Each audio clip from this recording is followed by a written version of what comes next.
Hello दोस्तों, क्या आप जानते हैं हर साल कई हज़ार स्टूडेंट्स के एसएससी जेईई के फॉर्म रिजेक्ट हो जाते हैं क्योंकि वो फॉर्म भरते वक्त कुछ कुछ गलतियां कर देते हैं। अगर आप भी चाहते हैं कि आपका फॉर्म भरते वक्त किसी भी प्रकार की गलतियां ना हो तो इस वीडियो को अंत तक ज़रूर देखिएगा। मैं हूं हितेश और आप देख रहे हैं इंजीनियर्स ज्ञानशाला। तो चलिए स्टेप बाय स्टेप आपको बताऊँगा अपना फॉर्म भरते हुए कि आपको क्या क्या करना है। स्टेप नंबर 1, फॉर्म भरने से पहले आपको क्या क्या रेडी रखना है। सबसे पहला, बायोमेट्रिक अपडेटेड आधार नंबर, एक बढ़िया कैप कपड़ा में बैठे हुए आप जिसमें आप लाइव फ़ोटो खींचेंगे, एक साफ़ बैकग्राउंड, एसएससी का लॉगिन डिटेल, एक एंड्रॉयड फ़ोन जिसमें माई एसएससी ऐप को इंस्टॉल किया जा सके और एक ऑनलाइन पेमेंट मेथड। अगर आपके पास ये सब चीज़ रेडी है तो चलिए शुरू करते हैं। सबसे पहले गूगल पर सर्च करना है sscgovernment.in। आपको जो पहला वेबसाइट मिलेगा वो मिलेगा ssc.government.in। इस पर क्लिक करके इसको ओपन करते हैं। इसका कुछ इस प्रकार का इंटरफेस आएगा। आपको राइट अपर कॉर्नर में मिलता है लॉगिन और रजिस्टर का ऑप्शन। इस पर क्लिक करने के बाद आपको इस तरह का ऑप्शन देगा। यहाँ पे आने के बाद दो तरह के स्टूडेंट्स होंगे, एक जिनका पहले से रजिस्ट्रेशन हो चुका होगा यानी ओटीआर हो चुका होगा और एक जिनका नहीं हुआ होगा। अगर आपका पहले से ओटीआर नहीं हो रखा है तो हमारे युवराज भैया ने हमारे चैनल पर एक ओटीआर से रिलेटेड बहुत ही अच्छा वीडियो बनाया है जहाँ पे स्टेप बाय स्टेप बताया है कि कैसे ओटीआर करना है। तो जाइए पहले आप उसे देख करके आइए। अन्यथा अगर आपने पहले से जो है कर रखा है तो इसको भरते हैं। सबसे पहले यूज़र नेम, फिर पासवर्ड, उसके बाद कैप्चा भर करके हम लॉगिन करेंगे। लॉगिन कर लिए,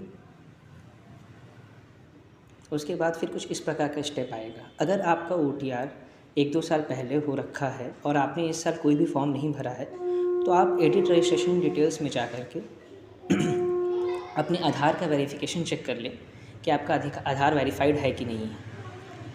अगर आपका आधार वेरीफाइड होगा तो यहाँ ऑलरेडी वेरीफाइड लिखा हुआ आएगा, क्योंकि मैंने इस साल सिलेक्शन पोस्ट का फॉर्म भरा था इसीलिए मेरा वेरीफाइड है। अगर आपका वेरीफाइड नहीं होगा तो आप अपना रजिस्टर्ड फ़ोन नंबर से इसको वेरीफाई कर सकते हैं। डैशबोर्ड में वापस चलते हैं। यहाँ स्क्रॉल करने पे आपको दिखेगा लाइव एग्जामिनेशन में junior engineer civil mechanical and electrical examination 2025। इसमें आपको अप्लाई करना है। अप्लाई करने के बाद आपको इस तरह का जो है इंस्ट्रक्शंस मिलेंगे। आप इसे पढ़ भी सकते हैं। मैं इसे अभी स्क्रॉल कर देता हूँ। फिल फॉर्म पे नेक्स्ट पे कर जाते हैं। इसके बाद आपने ओटीआर में जितना भी पर्सनल डिटेल्स दिया होगा, जैसे कि आपका नाम, आपका father's name, mother's name, date of birth, age, gender, जो भी आपने ओटीआर में दे रखा होगा वो ऑलरेडी फिल्ड होगा। इसको आप एडिट नहीं कर सकते हैं, बस आप मिला सकते हैं। इसके बाद नेक्स्ट करते हैं। नेक्स्ट इंटरफेस में आपको मिलता है एजुकेशनल डिटेल्स। तो मैं सबसे पहले इसमें स्ट्रीम पूछ रहा है, तो मैं एक सिविल इंजीनियर हूँ तो मैं सिविल इंजीनियरिंग चूज़ करूँगा। इसके बाद इसको अगेन वेरीफाई करना है तो फिर से सिविल इंजीनियरिंग चूज़ कर रहा हूँ।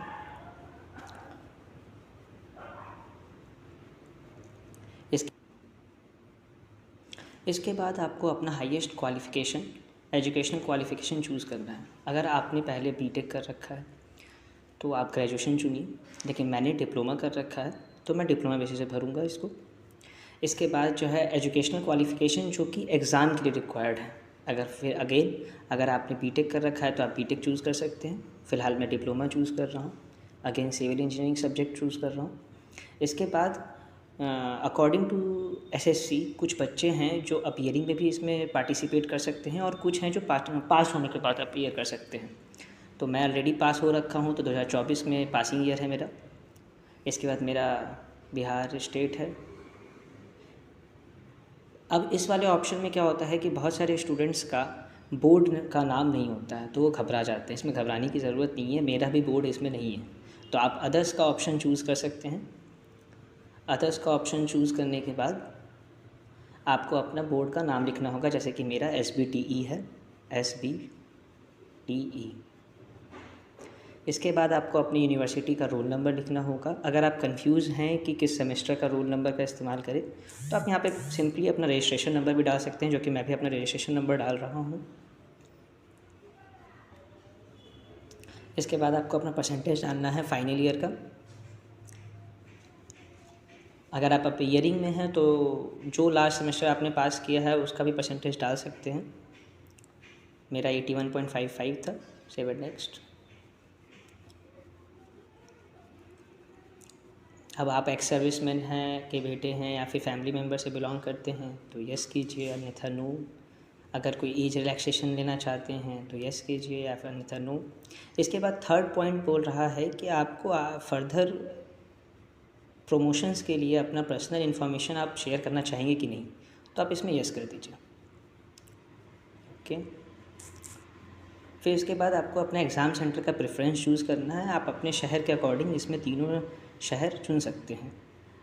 मैं फ़िलहाल अभी करंटली उड़ीसा में हूँ, इसीलिए मैं उड़ीसा के 2 शहरों के नाम डाल देता हूँ इसमें, और तीसरा मैं अपना होम टाउन पटना डाल रहा हूँ।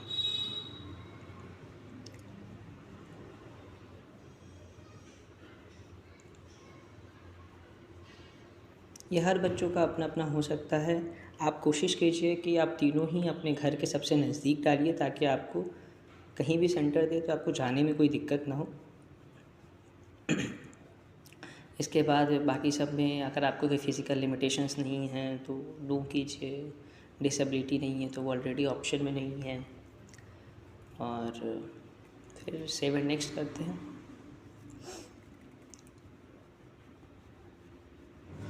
इसके बाद नेक्स्ट स्टेप आता है हमारे एंड्रॉयड फ़ोन का। यहाँ पे आप फ़ोटोग्राफ को अपलोड करेंगे और सिग्नेचर को अपलोड करेंगे, लेकिन ये कंप्यूटर से नहीं हो सकता या लैपटॉप से ये नहीं हो सकता। इसके लिए आपको माई एसएससी ऐप का इंस्टॉल करना ही पड़ेगा। बेसिकली आप चाहें तो इस स्कैनर को भी स्कैन कर सकते हैं, जो कि मैं भी स्कैन करने वाला हूँ। इसके लिए पहले आपको एक अपना सिग्नेचर को है पहले से रेडी रखना होगा, जो कि 10 से 20 KB के साइज़ में हो। उसका डायमेंशन 6 सेंटीमीटर से 2 सेंटीमीटर होना चाहिए। इसका साइज़ को आप मेंटेन करने के लिए या फिर से डायमेंशंस को चेंज करने के लिए आप बहुत सारे वेबसाइट का इस्तेमाल कर सकते हैं। सिंपली गूगल पर सर्च कीजिए इमेज रीसाइजर, और जो भी पहला या दूसरा वेबसाइट मिले वहाँ ईजिली हो जाता है। चलिए शुरू करते हैं। फिर स्कैन करने के बाद आपका प्ले स्टोर ओपन हो जाएगा।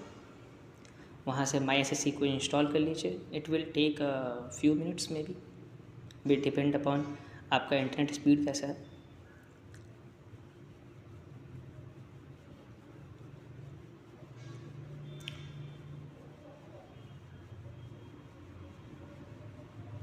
इसको ओपन करने के बाद आपको ऊपर लॉगिन और रजिस्टर का जो है ऑप्शन आएगा, वहाँ पे क्लिक करते हैं। फिर यहाँ पे अपना यूज़र नेम डालिए जो कि रजिस्ट्रेशन के टाइम आपको मिला है, और वही रजिस्ट्रेशन के टाइम वाला पासवर्ड आपको इनपुट करना है, और फिर कैप्चा डालना है। इसके बाद कैप्चा डाल करके लॉगिन करना है। इसके बाद आपको अप्लाई पे क्लिक करना है। यहाँ आपको जूनियर इंजीनियर का ऑप्शन नज़र आ रहा होगा। फिर माई एप्लीकेशन में जाइए और आपको कंटिन्यू का ऑप्शन मिल जाएगा। यहाँ कंटिन्यू करके आपको हर पेज सेव एंड नेक्स्ट करना है, क्योंकि आपने ऑलरेडी फिल कर रखा है। आपको डायरेक्टली जो है आधार ऑथेंटिकेशन पे जाना है।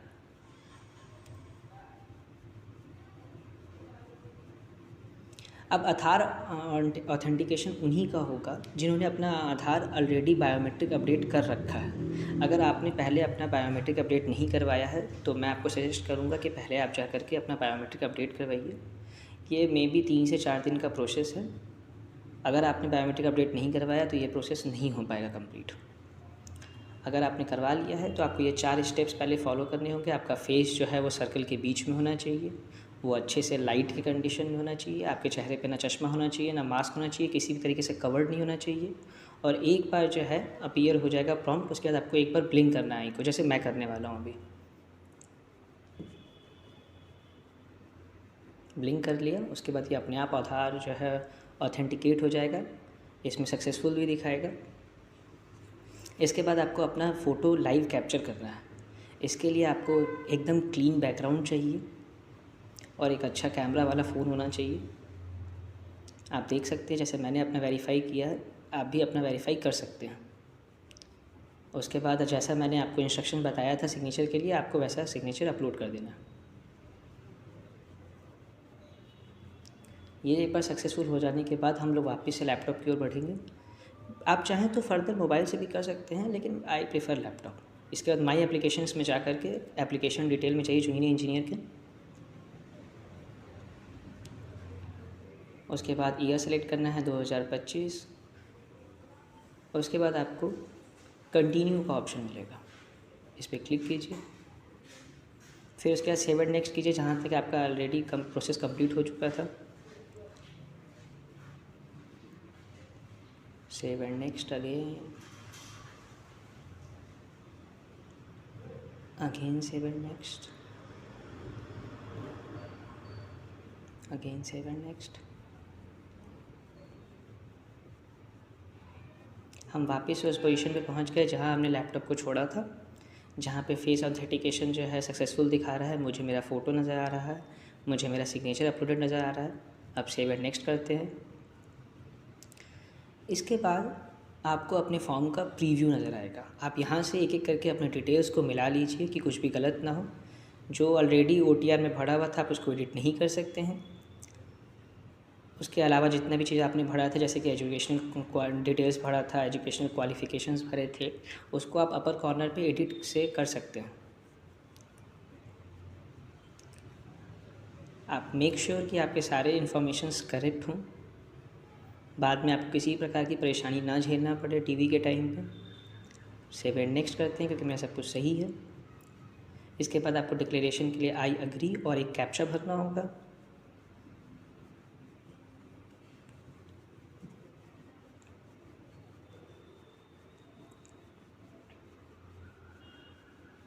उसके बाद मेक पेमेंट पे क्लिक करते हैं। आप यहाँ से चाहें तो दोनों में से कोई भी गेटवे यूज़ कर सकते हैं, कोटक महिंद्रा बैंक भी और स्टेट बैंक ऑफ इंडिया भी, but I prefer state bank of India. तो ओके करते हैं। आप चाहें तो डेबिट कार्ड से भी कर सकते हैं और चाहें तो UPI से भी कर सकते हैं, बट मुझे लगता है मोस्ट ऑफ़ द पीपल जो है UPI चूज़ करेंगे और मैं भी UPI ही कर रहा हूँ। यहाँ पे UPI पे क्लिक करने के बाद UPI ID आपको इनपुट करना है। उसके बाद कन्फर्म पे क्लिक करके फिर से कन्फर्म करना है एक बार। उसके बाद आपको अपना UPI जो भी एप्लीकेशन यूज़ करें, जैसे फ़ोनपे, पेटीएम, वहाँ पे जा कर के आपको पेमेंट कंप्लीट कर लेना है। आपको यहाँ सक्सेसफुल का जो है एक नोटिफिकेशन आ जाएगा। इसके बाद आपको अपना फॉर्म प्रिंट करने के लिए वापस से लॉगिन करना पड़ेगा। वापस से हम लोग वेबसाइट पे जाएंगे, वापस से लॉगिन करेंगे कैप्चा भर करके। उसके बाद माई एप्लीकेशन में जा कर के अगेन एप्लीकेशन डिटेल्स, उसके बाद ईयर चूज़ करना है और यहाँ पे अब आपको कंटिन्यू की जगह प्रिंट का ऑप्शन नज़र आ जाएगा। तो इस पर क्लिक करके इसको प्रिंट कर देंगे।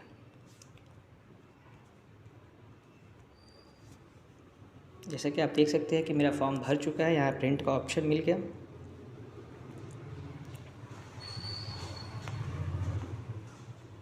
अगर वीडियो हेल्पफुल लगी हो तो एक लाइक ज़रूर करो और दोस्तों के साथ शेयर करना मत भूलना। एक गलती उनका भी फॉर्म रिजेक्ट करवा सकती है। और हाँ, अगर कोई डाउट हो आपको तो आप कमेंट सेक्शन में ज़रूर पूछ सकते हैं मुझसे।